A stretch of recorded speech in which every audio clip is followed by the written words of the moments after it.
"There is nothing more to be done, Your Grace."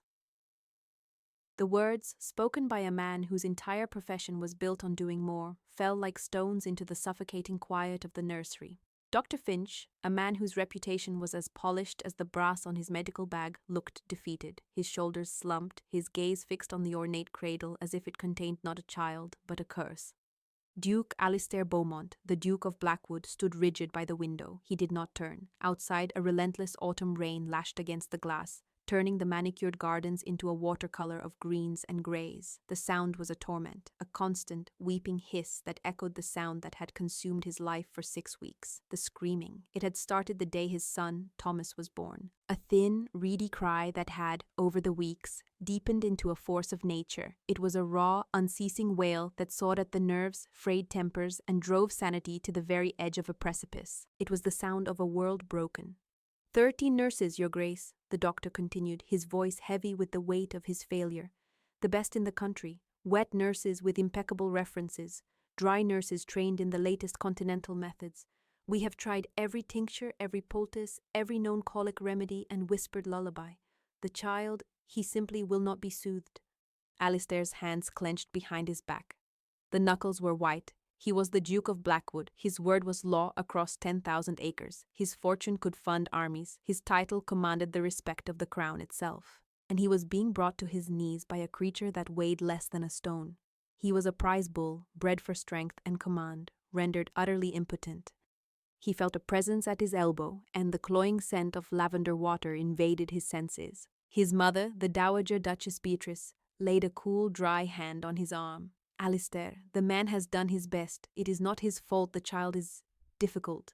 Difficult. The word was a masterpiece of understatement.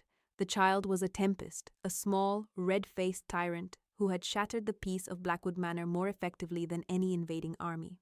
Alistair finally turned from the window. The nursery was a testament to wealth and desperation. Silks and velvets draped the walls, meant to absorb the sound. The air was thick with the ghost smells of failed remedies. Chamomile, anise, dill water, and something vaguely medicinal that clung to the back of the throat. In the center of it all, the cradle, a monstrosity of carved mahogany and gold leaf, rocked gently, propelled by the foot of the 13th nurse, a woman whose face was a mask of pale, grim exhaustion. Even now, a thin, exhausted whimper emanated from within its depths, the brief pause for breath before the next onslaught. "He is my son and heir," Alistair said, his voice low and tight. "He is not difficult. He is in distress, and no one in this damnable house can tell me why." His gaze fell upon his mother. She met it with an expression of perfectly curated sympathy, but her eyes, the same sharp blue as his own, held a flicker of something else, something harder. Satisfaction, perhaps. She had never wanted this marriage. She had made no secret of her disdain for Serafina, his chosen wife, a woman whose bloodline was respectable but whose dowry had been deemed insufficient. Serafina. The name was a wound in his mind. She was gone. 6 weeks ago, 2 weeks after the birth, she had vanished. A note had been left on her pillow, its words a blur of polite regret and vague excuses. She was not suited to this life, it had said. She was not suited to him. She had left her jewels, her clothes, her title. She had left her screaming newborn son. The betrayal had been a cold shock, a clean, sharp cut. Or so he had told himself. He had walled off the part of him that felt anything else, burying it under the crushing weight of ducal duty and cold, hard anger. He had an estate to run, an heir to secure. He had no time for a broken heart. But the crying was a constant, physical reminder of the gaping hole she had left behind. It was the sound of her abandonment. "Perhaps," the dowager said, her voice smooth as cream, "it is a matter of constitution. Some lines are simply more fragile than others." The unspoken criticism of Serafina's breeding hung in the air between them. Before Alistair could form a retort, the screaming began again. It was not a whimper this time, but a full-throated, lung-busting roar of infant misery. The nurse flinched as if struck. Alistair felt the muscles in his jaw ache. The sound drilled into his skull, a physical violation. He strode from the room, unable to bear it for another second. He needed air. He needed silence. He found neither in the grand hallway. The sound pursued him, echoing off the marble floors and the portraits of his impassive, judging ancestors. He was halfway to his study when Thorne, the butler, materialized at his side. The man's face was, as always, a stoic mask, but the strain was visible in the tight set of his mouth. "Your Grace," Thorne began, his voice barely audible over the infant's cries. "There is a woman at the gate, a beggar." Alistair did not slow his pace. "Send her to the kitchens, have cook give her some broth and send her on her way. I have tried, Your Grace. She refuses to leave. She says she heard the babe's cries from the village road." Alistair stopped dead. She heard him from the road? The main gate was nearly half a mile away. "So she claims, Your Grace. She says she can quiet him." Alistair let out a short, harsh laugh devoid of any humour. 13 of the finest nurses in England have failed. The most respected physician in the county has admitted defeat. And a beggar from the road believes she can succeed? The absurdity was galling. "She is most insistent," Thorne said, a flicker of desperation in his own eyes. "She asked to try. She says she asked for no payment, only to be allowed to hold the child." The dowager had followed him from the nursery. "Absolutely not," she snapped, her voice sharp as broken glass. "Allowing some filthy vagrant to touch the air. Have you taken leave of your senses, Thorne? She is likely riddled with disease." But Alistair was not listening to his mother. He was listening to the screaming. It was a sound that promised madness. He was a man drowning, and a hand had appeared above the waves. It might be a phantom, it might be a serpent, but it was something. "Bring her," Alistair said, the words tasting like ash in his mouth. "Alistair," his mother hissed. "I have had enough," he bit out, turning on her. For the first time in his life, he let the full force of his frustration show. "I have had enough of whispers and remedies and failures. I have listened to my son scream for 6 weeks. I will try anything. I will try witchcraft. I will try alchemy. I will try a beggar from the road. Bring her." He turned and strode into his study, slamming the door behind him. The sound was immediately swallowed by the infant's wailing. He poured a brandy, his hand shaking slightly, and downed it in one fiery gulp. The silence he craved was a distant country, and he had no map to find it. 20 minutes later, Thorne knocked softly. "The woman is here, Your Grace." Alistair braced himself and followed the butler back toward the nursery. The beggar stood waiting in the hall, flanked by 2 footmen who looked deeply uncomfortable. She was a pathetic sight. Her dress was a thing of faded, patched wool, the hem thick with mud.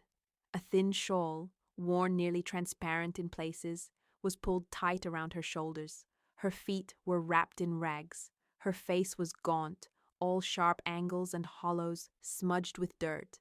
Her hands, clasped before her, were raw and chapped. She looked like she had not had a proper meal in a month. But it was her eyes that held him. They were large and dark in her pale face, and they held an expression of such profound, desperate stillness that it was unnerving. She did not look at him with the expected mix of fear and supplication. She looked past him, toward the sound. "You believe you can quiet my son," Alistair stated. It was not a question. The woman nodded, a short, jerky movement. Her gaze remained fixed on the nursery door. Her lips parted, but only a dry rasp emerged. She swallowed and tried again. "I can," she whispered. Her voice was a ruin, rough and low. "Preposterous!" the dowager sniffed from behind him. "Look at the state of her. Thorne, remove her at once." "No," Alistair said. He looked at the woman. "What is your name?" She hesitated for a fraction of a second.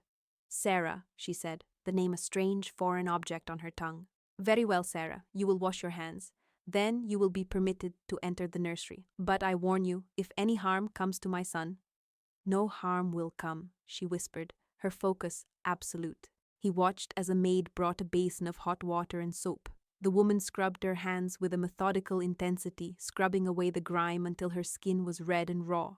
She ignored the dowager's scandalized expression and the doctor's professional skepticism. Her entire being seemed oriented toward the sound from beyond the door, like a compass needle finding north. When she was done, Alistair pushed open the nursery door. The wall of sound hit them. The 13th nurse was now pacing, the baby held stiffly against her shoulder, his small body rigid, his face a purple mask of fury. The beggar woman, Sarah, walked past the Duke, past the dowager, past the doctor. She moved with a slow, deliberate grace that seemed at odds with her wretched appearance. She approached the frantic nurse. "Give him to me," she said, her voice still a low whisper, but now infused with an undeniable authority. The nurse, wild-eyed and at the end of her rope, looked to the Duke. Alistair gave a curt nod. With visible relief, The nurse transferred the screaming infant into the beggar's arms, and then, a miracle. The moment the child settled against the woman's thin frame, the screaming did not stop, but it changed. The pitch dropped. The frantic, violent shrieks subsided into deep, shuddering sobs. The woman, Sarah, did not rock him. She did not pat his back. She simply stood, holding him, her own body a study in stillness. She swayed slightly, a barely perceptible motion, and began to hum. It was not a lullaby Alistair recognized. It was a simple, tuneless melody, more a vibration in the chest than a song. It was low and mournful and deeply, profoundly comforting. She lowered herself into the rocking chair, cradling the baby against her chest, her thin shawl covering his head. The sobs quieted further, turning into hiccuping gasps. The room was silent. For the first time in 6 weeks, the nursery at Blackwood Manor was silent. The doctor stared, his mouth agape. The dowager's face was a thundercloud of disbelief and fury. The nurse wept with quiet, exhausted relief. Alistair felt something crack open inside his chest. It was not just the silence, as blessed as it was. It was the way the woman held the child. Not with the practiced efficiency of a nurse, but with a fierce, desperate tenderness, as if she were holding her own heart outside her body. He watched her, this stranger, this Sarah. She bent her head, and her lips moved against the baby's downy hair. He saw her shoulders shake once, a single convulsive tremor that she quickly suppressed. The baby, his son Thomas, was asleep. His tiny face was peaceful, tear tracks still glistening on his pale cheeks. One small hand was fisted in the woman's ragged dress. She did not look up. She seemed to exist in a world that contained only herself and the child. Alistair took a step closer. The tune she was humming. It was vaguely familiar. A simple, wandering melody Serafina used to hum while she arranged flowers, her mind miles away. He dismissed it. A coincidence. The woman reached into a small, lumpy pouch tied at her waist. She drew out a tiny cloth sachet and held it near the baby's nose. A faint, clean scent reached Alistair. Not a cloying perfume or a sharp medicinal herb. It smelled of lavender and chamomile, of fields after a rain. Simple, earthy. He stood there for what felt like an hour, simply watching. The woman did not move. The child did not stir. The oppressive weight that had settled over the house had lifted. The air felt lighter. He could think. His mother finally broke the spell. "Well," she said, her voice tight with disapproval, "it seems the creature has had a stroke of luck. Pay her and get her out of my house." The woman flinched at the dowager's tone, pulling the baby closer. Her head remained bowed. "She will stay," Alistair said, his voice quiet but absolute. "Alistair, be reasonable. We cannot have this person living in the manor. What will people say?" "I do not care what people will say," he replied, his eyes never leaving the woman and child. "My son is quiet. For that, she can have anything she wants. She will be given a room. She will be given new clothes and food. She will be the boy's nurse." He saw the woman's head jerk up at that, her face still mostly hidden in the shadows of the chair and her shawl. "This is an outrage," the dowager declared. "I forbid it." "You are the Dowager Duchess," Alistair said, turning to face his mother. His voice was ice. "You are a guest in this house. My house. You will not forbid me anything. This is my son, and this woman has given him peace. That is all that matters." He saw a flash of pure, venomous hatred in his mother's eyes before she masked it with a look of wounded dignity. "As you wish, Your Grace," she said, her tone dripping with scorn, "but do not come crying to me when your heir catches some gutter disease." She swept from the room. Alistair dismissed the doctor and the weeping nurse. He was alone with the beggar and his sleeping son. He walked closer, his boots silent on the thick carpet. He stopped beside the chair. He needed to see her face. "Sarah," he said softly. She did not respond, keeping her head bent over Thomas. "Look at me." Slowly, hesitantly, she lifted her head. The dim light from the rain-streaked window fell across her features. The dirt could not hide the fine line of her jaw. The gauntness could not disguise the elegant shape of her cheekbones. And the eyes, the large, dark, haunted eyes that he had once fallen in love with. The world tilted on its axis, the air rushed from his lungs. It was not a beggar named Sarah, it was Serafina, his wife, the Duchess of Blackwood. She was shattered, starved, and dressed in rags, but it was her. The blood roared in his ears, a sound louder than the baby's most frantic screams. The neat, clean narrative he had built for himself, the callous abandonment, his righteous anger, crumbled into dust, revealing a chasm of questions he was terrified to ask. You, he breathed, the word a bare whisper. Her face, when she looked at him, was a wasteland. There was no love there, no fear, only a bone-deep, soul-crushing weariness and a flicker of bitter triumph. Yes, she said, her voice a raw scrape. Me. Did you really think I would leave my son? The ground gave way beneath him. He had believed the letter. He had believed his mother's carefully constructed narrative of a flighty, unsuitable wife who had cracked under the pressure of motherhood and run from her duties. He had raged and mourned a fiction, while the reality had been something far darker. The letter, he managed, his mind scrambling to piece together the shards of his reality. You wrote that you were leaving. A laugh, brittle and sharp, escaped her. I wrote no letter, Alistair. The day after Thomas was born, your mother had me moved to the old nursery in the East Wing. She said the child's crying was bad for my recovery. She told me the doctor had ordered it. She shifted the sleeping baby in her arms, her movements economical and sure. For 2 weeks I was a prisoner. The nurses brought me my meals and reports. The baby is sleeping. The baby is feeding well. They told me he was thriving. They told me I was too weak, too fragile to see him, and I, like a fool, believed them. I was weak. The birth had been difficult. Her eyes locked on his, and for the first time, a spark of the fire he remembered flashed in their depths. Then one morning, your mother came to my room.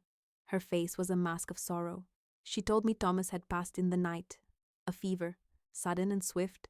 She said you were destroyed by grief and could not bear to see me. She said arrangements were being made to send me to a quiet estate in the country to recover from my loss. Alistair felt a cold dread seep into his bones, a horror so profound it threatened to paralyze him. He could not breathe.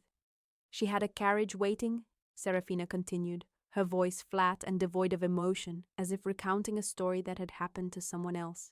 She gave me a purse with £50 for my comforts. She said my presence here would be a constant, painful reminder for you. She escorted me to the carriage herself. It did not take me to a country estate. It took me 3 towns away and left me on the side of the road at dusk. He sank onto a nearby settee, his legs no longer able to support him. The brandy he had drunk churned in his stomach. No, he whispered. It was impossible. His mother. She was controlling, she was judgmental, but this was monstrous. For 6 weeks I have been living as a ghost, Serafina said.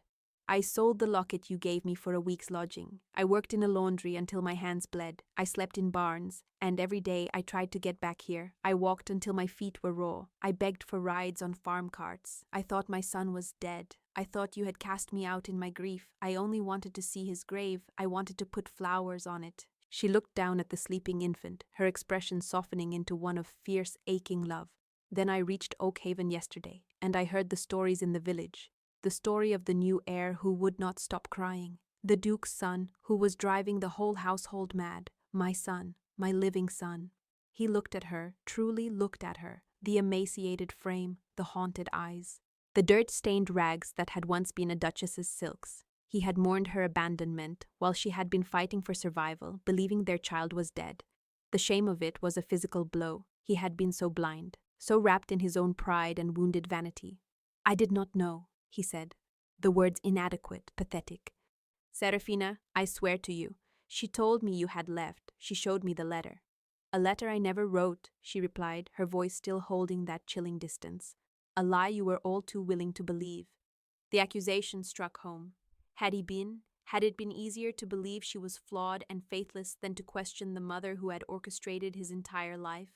He had seen her misery in the final weeks of her pregnancy. He had seen her isolation, her quiet despair as his mother's circle of friends descended, their whispered judgments like the rustle of snakes in dry grass. He had seen it, and he had done nothing. He had told himself it was just women's business, that it would pass. He had chosen the comfort of inaction over the duty of a husband. He was as guilty as if he had driven the carriage himself. What do you want? He asked, his voice hoarse. Anything. I will give you anything. She looked up from the baby, and her gaze was clear and hard as diamond. I want my son, she said. That is all. You can have your title, your house, your mother, I want him. He is your son. He is our son, Alistair said desperately. You are the Duchess of Blackwood. This is your home. She laughed again, that same broken sound. This is not my home. This is a prison where they steal children from their mothers. And I am not a duchess. I am a beggar named Sarah who just saved your heir from screaming himself to death. You said it yourself. I am to be his nurse.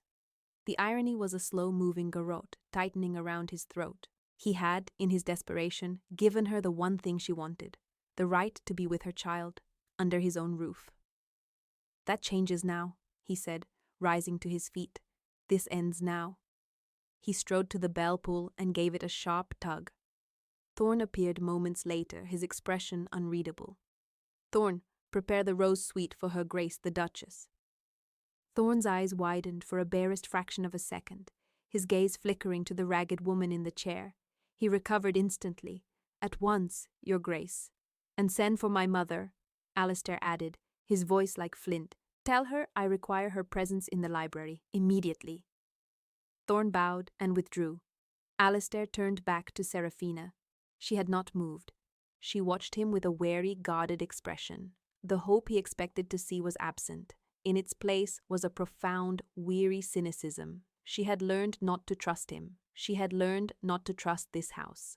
It will not be so easy, Alistair, she said softly. You cannot just ring a bell and make this right. I know, he said, his heart aching. But it is a start. He knelt before her chair. It was an unprecedented act. A Duke of Blackwood did not kneel, not to anyone but his sovereign. He reached out, his hand hovering over her arm, afraid to touch her, afraid she would recoil. Forgive me, he whispered. Seraphina looked down at his bowed head, then at the sleeping child in her arms. She did not answer. The silence in the room was no longer a blessing. It was a judgment.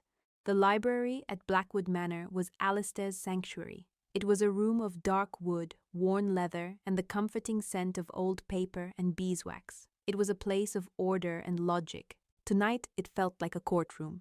He stood by the fireplace, the flames casting flickering shadows on the shelves of books that reached to the ceiling. He was waiting. He had sent Seraphina, under the bewildered care of 2 senior housemaids, to the Rose Suite. He had given explicit orders that she was to be treated as the Duchess she was, that her every need was to be met. He had seen the disbelief in their eyes, the furtive glances at Seraphina's ragged clothes, and Thomas sleeping peacefully in her arms. The entire household was in a state of shock, a state that mirrored his own. The door opened and his mother swept in. She was the picture of aristocratic outrage, her spine rigid, her head held high. Alistair, what is the meaning of this farce? She began without preamble. Ordering rooms prepared for that vagrant? Proclaiming her the Duchess? Have you lost your mind entirely? The staff is gossiping. The entire house is in an uproar. Alistair did not move from the fire. He let her speak, her voice sharp and imperious. He had heard that tone his entire life. It was the voice of command, of correction, of maternal authority. For the first time, he heard it for what it was. The voice of a tyrant. Where is the letter, Mother? He asked, when she finally paused for breath. His voice was unnaturally calm. She blinked. What letter? The letter Seraphina supposedly wrote. The one you showed me the morning you told me she had gone. A flicker of unease crossed her features, but she recovered quickly. I burned it. There was no sense in keeping such a painful reminder of her betrayal. How convenient, Alistair said, turning slowly to face her. He let the full weight of his silence hang in the air before he spoke again. She is here. I am aware that the beggar woman is here, she snapped. I have not yet understood why you are indulging this madness. Not the beggar, Mother. Seraphina. The woman in the nursery was Seraphina. The dowager's composure finally cracked. A wave of color flooded her face, then receded, leaving it pale and papery. That's impossible. She is gone. She is in the Rose Suite with our son, Alistair said, each word a hammer blow. The son you told her had died. Lies, Beatrice hissed, her hand flying to the pearls at her throat. The creature is lying to you, Alistair. She is trying to worm her way back into your fortune. I knew she was no good from the start. A conniving, grasping. Enough. Alistair's voice was a whip crack. The sheer force of it made his mother flinch. He had never spoken to her this way. I have heard her story. Now I will hear yours, and I warn you, you will tell me the truth. Every last part of it. He took a step toward her. He was taller than her, larger. He had always made himself smaller in her presence, deferring to her will, no more. He let his size, his presence, his fury fill the room. You told her the baby was dead, he stated. It was for the best, she cried, her composure shattering completely. She was unfit, a weak, sentimental girl, not fit to be a duchess, not fit to raise the heir to Blackwood. She would have ruined him, made him soft. I did what was necessary for this family, for you. The confession, so long hidden, came pouring out. She had bribed the doctor to agree to Serafina's seclusion. She had intercepted Serafina's notes to him and his to her. She had paid the nurses to lie. She had forged the farewell letter herself, mimicking Serafina's hand. She had arranged the carriage to abandon her, penniless and grieving, miles from home. Alistair listened, his horror mounting with every word. This was not a misguided act of maternal protection. This was a campaign of calculated cruelty, a breathtaking act of sociopathy disguised as duty. You did this to me, he asked, his voice shaking with a rage so profound it felt like a physical illness. To my wife? To my son? I did it for the dukedom, she insisted, her eyes wild. You were blinded by a pretty face. I saw the weakness in her. I saved our line from it. You have destroyed it, he whispered. He looked at the woman before him, the woman who had raised him, and saw a stranger, a monster. You will leave Blackwood Manor at dawn. You will retire to the Dowager House at Northwood. You will not write. You will not visit. You will have no further contact with me, or my wife, or my son, for the rest of your life. If you attempt it, I will cut you off completely. You will not see another penny of the Blackwood fortune. She stared at him, her mouth opening and closing silently. She had ruled this house, and him for his entire life. She could not comprehend that her reign was over. You cannot do this, she finally choked out. I am your mother. You are the woman who told my wife our child was dead, he said, his voice devoid of all warmth. As of this moment, you are nothing to me. Now get out of my sight. She gave a strangled sob, a sound of pure, frustrated rage, and fled from the room. Alistair stood alone in the silence, the fire popping in the grate. He had cut out the poison, but the wound remained, deep and festering. Clearing his mother out was the easy part. The battle for his family, for Serafina, had just begun. He went to the rose suite. A maid stood guard outside the door. He dismissed her and knocked softly. Come in, a quiet voice called.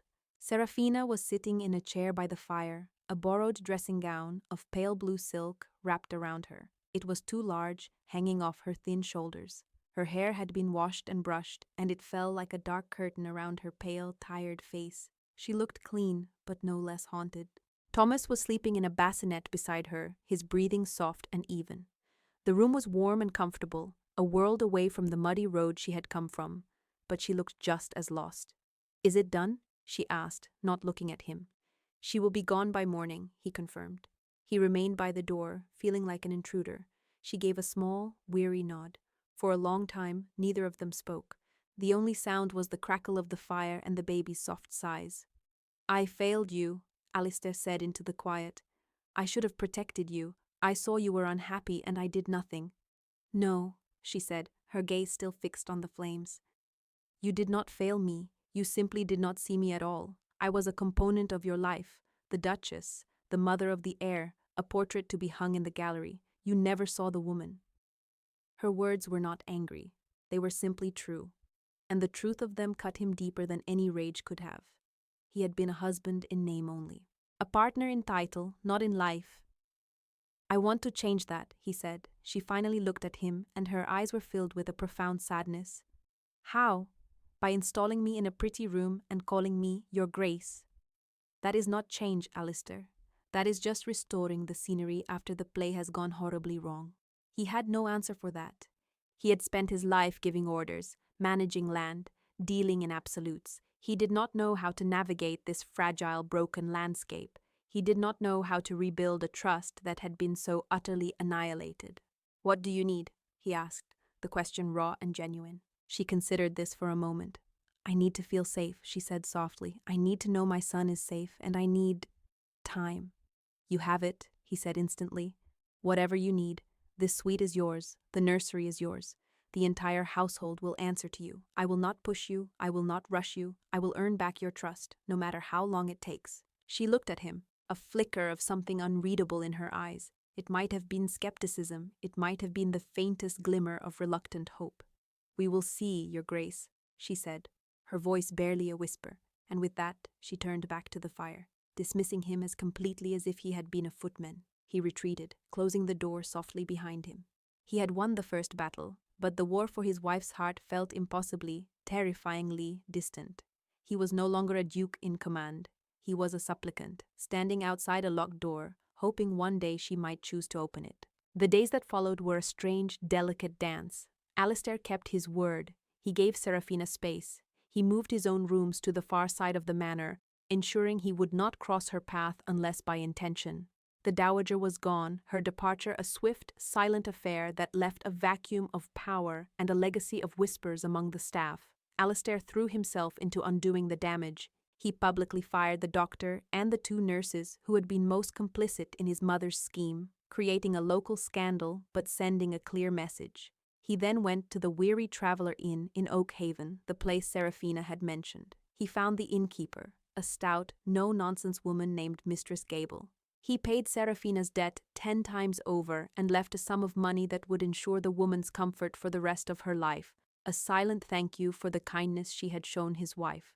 He was beginning to understand that atonement was not a grand gesture. It was a series of small, steady actions. It was work. Seraphina, meanwhile, devoted herself entirely to Thomas. The screaming did not return. The nursery, once a chamber of torment, became a place of quiet peace. She dismissed the remaining terrified nurses, keeping only one young, kind-faced maid to help with linens. She cared for Thomas herself, her movements filled with the confident tenderness of a mother who has fought for the right. She shed the persona of the Duchess. She wore simple gowns, her hair tied back simply. She was not the ethereal beauty he had married, nor the wretched beggar from the gate. She was someone new, someone forged in hardship, her fragility burned away to reveal a core of tempered steel. Alistair saw her only at a distance. He would see her walking in the walled garden with Thomas in her arms, her face turned up to the weak autumn sun. He would hear her soft humming drifting from the nursery window.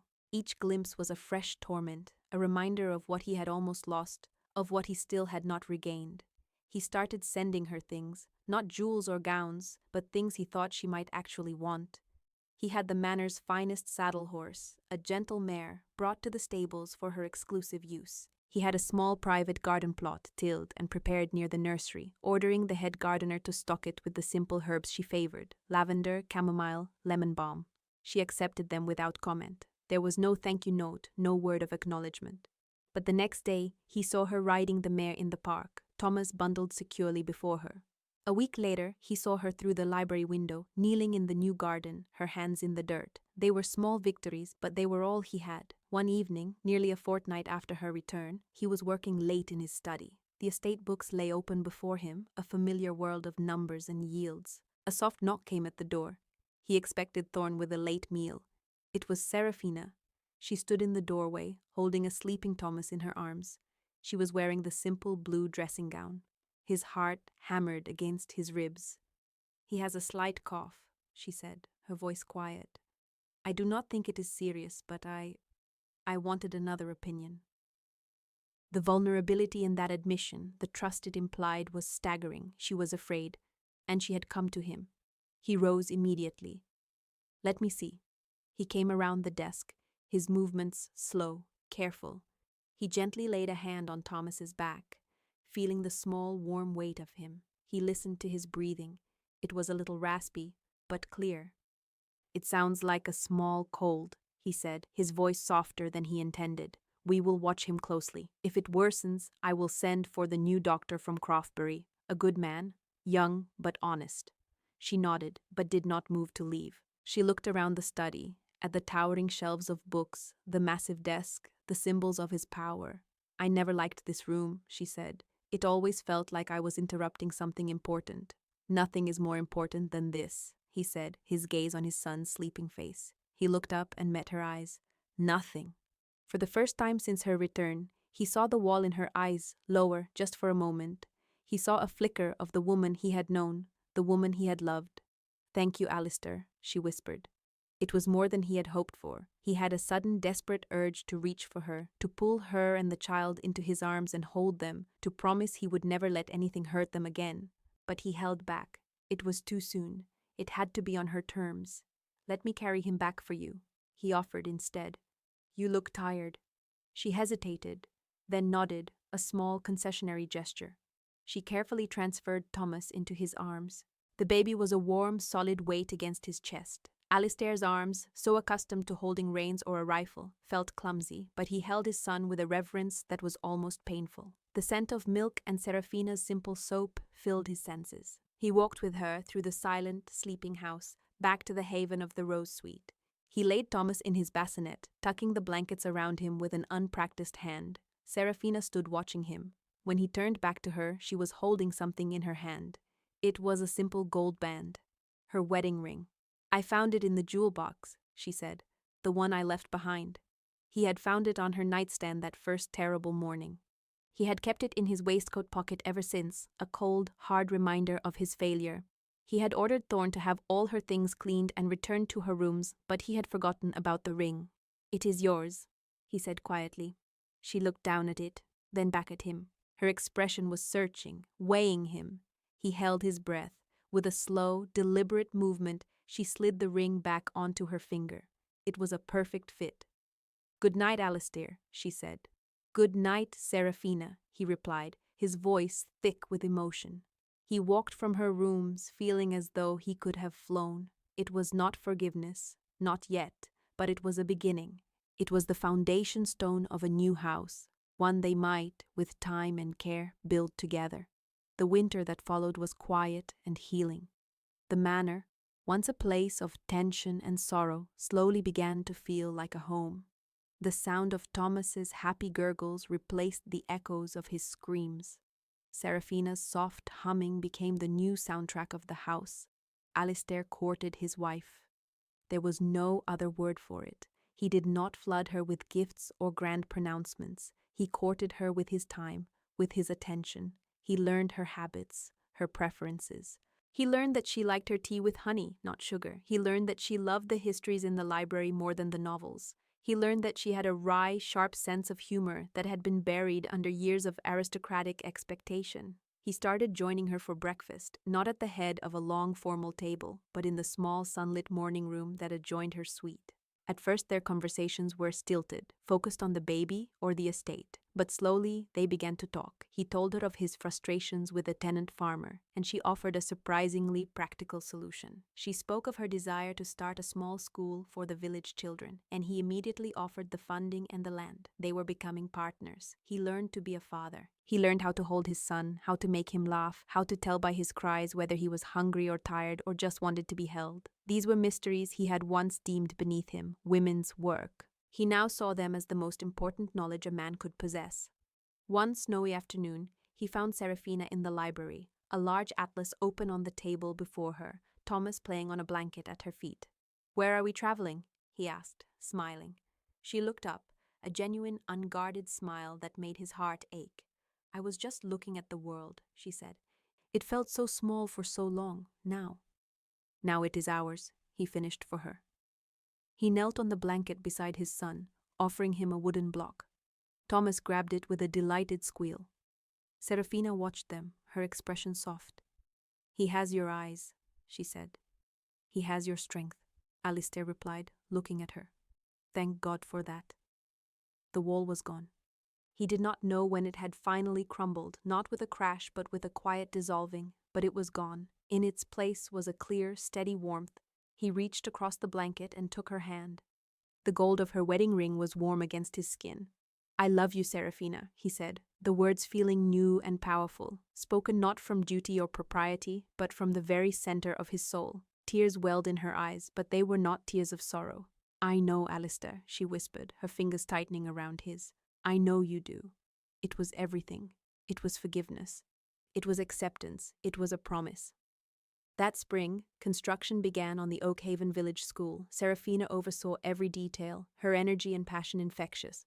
Alistair found a new purpose, not just in managing his wealth, but in using it to support her vision. They were a team, their strengths complementing each other, their marriage a partnership forged in fire and rebuilt on a foundation of honesty and earned trust. One evening, as the sun set in a blaze of pink and gold over the gardens, they stood on the terrace, watching Thomas take his first wobbly steps on the lawn. He stumbled and fell onto the soft grass, looking up at them with a surprised expression before breaking into a wide, toothless grin. Serafina laughed, a sound of pure, uncomplicated joy. Alistair wrapped his arms around her from behind, pulling her back against his chest. He rested his chin on her shoulder, breathing in the familiar, beloved scent of her hair. "Do you remember," he said quietly, "the first day you came back, at the gate?" "I try not to," she murmured, but there was no bitterness in her voice. "I was a fool," he said. "A blind, arrogant fool. I was the Duke of Blackwood, and I thought I had everything. But I had nothing, not until the day a beggar woman came to my gate and saved us all." She turned in his arms to face him, her hands coming up to cup his face. Her eyes, once a landscape of grief, were now filled with a deep, abiding love. "That beggar woman is gone," she said softly. "But the Duchess she became is here to stay." He lowered his head and kissed her, a slow, deep kiss filled with the weight of all they had endured and all the promises of the future. The last light of the day bathed them in gold, and for the first time in a very long time, the Duke of Blackwood felt truly, completely at peace. His home was not the stone and mortar of the manor, but the woman in his arms and the laughing child on the grass. He was finally home.